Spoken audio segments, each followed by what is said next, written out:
अब मैदान में लौटने को तैयार है। सूत्रों के अनुसार आईपीएल 2025 के बचे हुए मुकाबले 16 मई को दोबारा शुरू हो सकते हैं। इसके साथ ही फाइनल मुकाबला 25 मई के बजाय अब 30 मई को आयोजित किया जा सकता है। बीसीसीआई ने सभी फ्रेंचाइजियों को निर्देश जारी कर दिया है कि वे अपने विदेशी खिलाड़ियों को 13 मई तक भारत वापस बुलाएं। भारत पाकिस्तान तनाव के बाद लगभग 62 विदेशी खिलाड़ी अपने अपने देश को लौट गए थे।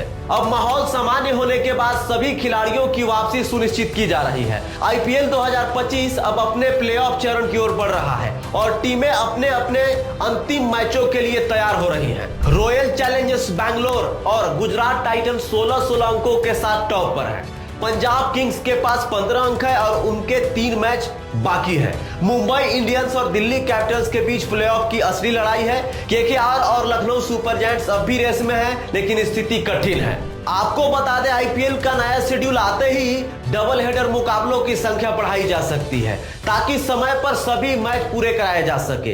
बीसीसीआई ने संकेत दिए हैं कि अब मैचों में तेजी लाई जाएगी और शेड्यूल को कड़ा किया जा सकता है। भारत पाकिस्तान तनाव और टूर्नामेंट के कार्यक्रम में आए बदलावों के चलते कई ऑस्ट्रेलियाई खिलाड़ी चिंतित हैं। इनमें से कुछ खिलाड़ी हाल ही में भारत से वापस ऑस्ट्रेलिया लौट चुके हैं और अब अपने भविष्य को लेकर चिंतित हैं। रिपोर्ट्स के मुताबिक ऑस्ट्रेलिया के तेज गेंदबाज जोश हेजलवुड अब इस सीजन में आईपीएल में वापसी नहीं करेंगे।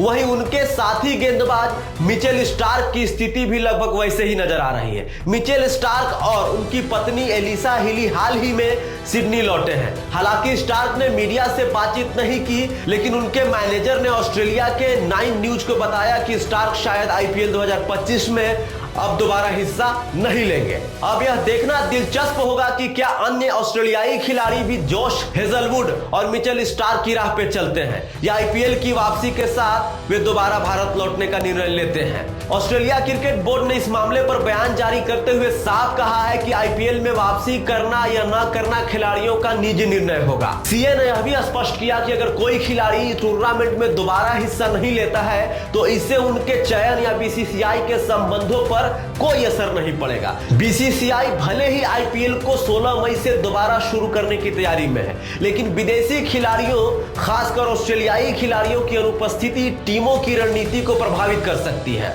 एजेंसी रिपोर्ट एएनआई के अनुसार आईपीएल 2 का पहला मुकाबला लखनऊ सुपर जायंट्स और रॉयल चैलेंजर्स बेंगलुरु के बीच खेला जाएगा। हालांकि इस मैच के वेन्यू को लेकर बड़ा बदलाव हो सकता है। पहले यह मैच लखनऊ के इकाना स्टेडियम में खेला जाना था। अब यह मुकाबला बेंगलुरु के एम चिन्नास्वामी स्टेडियम में खेला जा सकता है। अब आपके मन में यह ख्याल आ रहा होगा कि बाकी बचे आईपीएल मैच के मुकाबले किस किस स्टेडियम में होंगे। मीडिया रिपोर्ट्स के मुताबिक बीसीसीआई शेष बचे मुकाबले को लेकर एक नया प्लान बना रहा है। सुरक्षा और लॉजिस्टिक कारणों से अब मैच निम्नलिखित शहरों में कराए जा सकते हैं, जैसे चेन्नई, बेंगलुरु, मुंबई और हैदराबाद। इन शहरों को चुनने के पीछे का मुख्य कारण है बेहतर इंफ्रास्ट्रक्चर, स्थिति, हालात और फ्रेंचाइजियों की सहूलियत। तो आईपीएल के बचे हुए मैच की शुरुआत 16 मई से हो सकता है। तो आप हमें कमेंट करके बताइए कि आईपीएल के लिए कितना आप उत्सुक हैं। तो आप हमें कमेंट करके बताइए कि आईपीएल का इंतजार कौन कौन लोग कर रहे हैं। जोहार।